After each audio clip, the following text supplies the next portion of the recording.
certain truths of your life. First, you're going to die. And if you don't die, then you've got to pay taxes.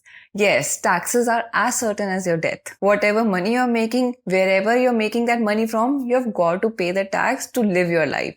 But this subject can be a bit complex for most of us. However, if you break it down and go step by step, then understanding taxes is not really that complex. You'll understand on what money do you have to pay tax, how much do you have to pay tax. So let's discuss the same in this video. If you're someone who's a young professional, has just started working or is going to start their work journey soon, then you should be aware that you have to pay income tax. But what exactly is income tax and how do we calculate it? Income tax is basically the tax that you pay on your income. This is the most simplified definition of it. However, there's more to it. Now, from a broader perspective, you can think of your income as a salary that you'll be getting while working at a company. But your income is not limited to just that. It can be the money that you have kept in your bank account and the money you're earning on those savings. It includes the money that you've earned on your side business. It includes the investments that you have made. All of these things come under income. Calculating your income tax is a simple 5-step process that we're going to discuss. But before we begin with that, I want you to understand how to calculate your total income on which you'll have to pay your income tax. Now, to start with it simply, there are 2 types of money receipts that you'll be getting. First is revenue receipts and second is capital receipts. What are these? Here are the simple definitions. Revenue receipts are the money receipts which you'll be getting for your hard work, for your intellectual work on a regular basis. Now, this includes your salaries, your dividends on the investments, your interest, etc. Capital receipts, in very simple words, are not very regular in nature. However, they account to a big amount. It includes your real estate investment, as in the property that you might be owning that holds some value, your gifts that you might have received from your family members, etc. Now, why should you know this? To understand this thumb rule that will help you identify what is taxable and not. By default, all revenue receipts are taxable in nature unless they are made specifically exempt, and all capital receipts are exempt unless they are made specifically taxable. Section 224 of the Income Tax Act defines what an income is. Whatever is written under this section is an income, and whatever is not written is also an income. Now, this was of course ambiguous. That is why it was important to understand fundamentally that what kind of money that you're making will be under taxable bracket and what other kind of money can be exempted. Now, after having this basic clarity of what constitutes an income,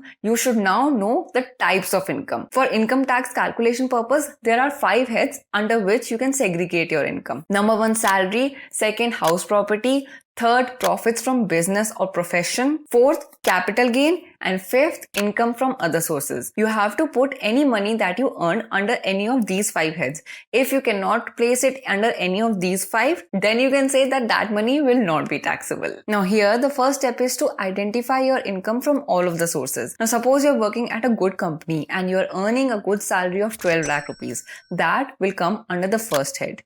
Now, you might be owning some property and you might be getting some rental income out of it. Let's take a hypothetical number, 30,000 per month. That makes it 3,60,000 a year. Now, with your side job, you might be running some freelancing businesses, might be offering your services to different clients and might be making some money from that. That will come under the third head. Let's assume it to be 50,000 rupees a year. Now, apart from this, you might be having some investments, you might be holding some mutual funds or shares in the market, and you might sell them and make some profit out of it. Let's assume that you sold your shares at a profit of 1 lakh rupees. Now this will be your capital gains. I'm not going to talk about long-term or short-term capital gains in this video. We are going to take it long-term capital gains for the sake of simplicity. Now with all of this, you might be earning some dividend income from the shares that you hold. You might be earning some interest on the savings that you are holding in your bank account. This will come under the fifth head, and let's assume the number here to be 50,000 rupees. Now here you have to aggregate all of these numbers and get your income in a year. That will come out to be 17,60,000 rupees. Once you have gotten this amount, now look for some clubbing provisions. For example, you have a minor son. You might have made some investments in his name, or you have a daughter and you might have made some investments in her name. Now the money those investments are making, that will be included in your income. This will be the clubbing provision. Now check if you can set off or carry forward some of your losses. For example, you're planning to buy a new house and you have taken a loan for that. Now there's a provision under the Income Tax Act that you can set off your home loan up to rupees 2 lakhs from your salary. So check for all of these provisions also. After cutting all of this, you will get your gross total income. Now the next step is to calculate your net taxable income. Here, from the sum that you aggregated in your previous step, you will be availing some of the exemptions and deductions available under Chapter 6A of the Income Tax Act. These exemptions include your house rent allowance, your travel allowance, your medical insurance deduction, your investments, your education loan, etc. etc. Now let's understand this better with the help of numbers. One of the major deductions that will be available to you will be under Section 80C, under which you can claim deduction of up to rupees 1.5 lakhs if you invest or put your money in any of these instruments.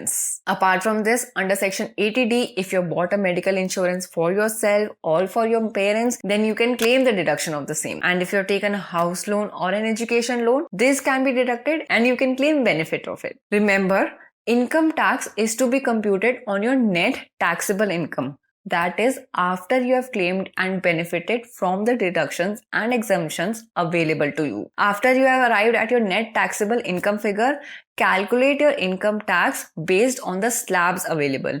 Now there's an old regime and a new regime. You can choose any of it. We'll discuss about the same in another video. If you would want me to make a video on that, do comment below and I will make an elaborate video on that. In this video, let's pick the old income tax regime slab. As you can see, there are different brackets according to which income tax rates are defined.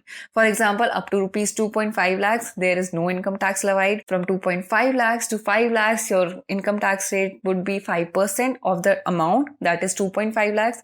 From 5 lakhs to 10 lakhs, the income tax rate is 20% of the same range, that is 20% of 5 lakhs. And if your net taxable income is above 10 lakhs, then for the same amount above 10 lakhs, your income tax rate would be 30%. So for a net taxable income figure of 15 lakhs, your tax would be calculated as this. This is how you calculate your income tax on the money that you have earned.